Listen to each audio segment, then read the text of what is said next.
Hi, it's Jan Johnson, and thank you so much for tuning in. I'm really glad that you did. And today what I want to talk to you about is the impression that you make on people. Now, you're in business for yourself. If you're watching this video, it's because you are an entrepreneur, you are an online marketer, you are trying to promote your business either offline or online, and I'm sharing with you on a regular basis how to interject stories into your conversation, because that shows who you are, and you are who people buy when they're buying you as an entrepreneur. So always keep that in mind. So when we're talking about stories and an effect that it has, I really like to think of it in terms, what do people remember when you walk away from them, either figuratively or in person? They remember the energy you conveyed and the stories you tell. That's what they remember. So I want to do a little brainstorming with you here, because a lot of times you can't see the forest for the trees. You're so close to the situation. It's like, well, what stories? How do you naturally just tell a story? There's all kinds of arenas that you can pick stories from. Personal stories are the best, because those you are very close to, you understand what was going on, you have the energy associated with them, and you can relay a funny thing, a sad thing, an exciting thing that is in effect relatable to the subject at hand in the person that you're talking to or the audience that you're conveying it to. So you always want to make sure that it's relatable. So you can draw from your own personal stories. You can also draw from the news and the media.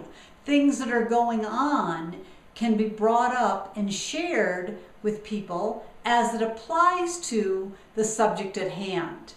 And you can kind of coordinate something that you're thinking of in relation to what you're talking about, according to what's kind of going on in the news about the subject.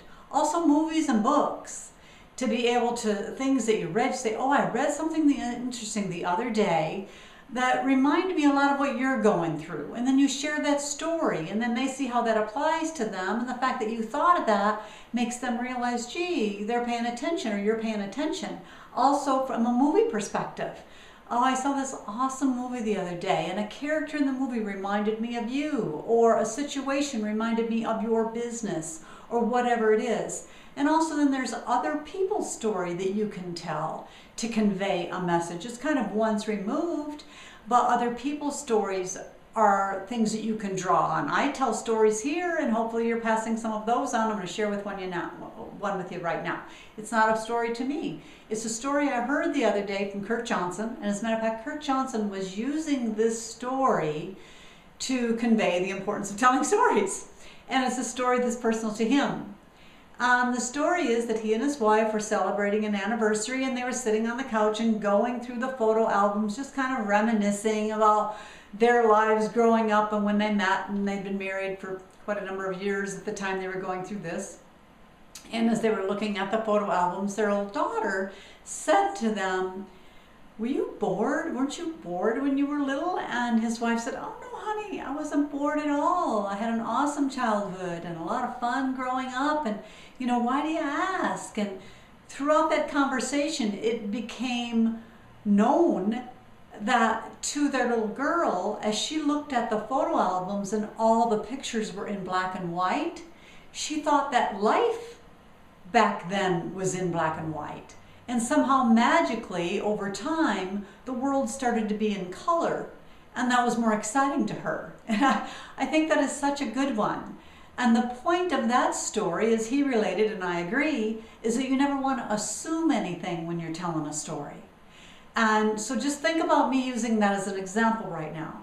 If I had told you, another thing that's important is to never assume anything when you're telling a story. You say, okay, I have to remember that. You just don't want to assume anything when you're telling a story. But by the same token, you'll remember not to assume anything, I think, much better by virtue of the fact that I told you this story about it than you would remember it if I hadn't used that story to convey that message. And you might even use that story yourself to pass it on when you're talking to your team or to a client or whatever, or think of it as you are, oh, I have to make sure that nothing should be taken for granted.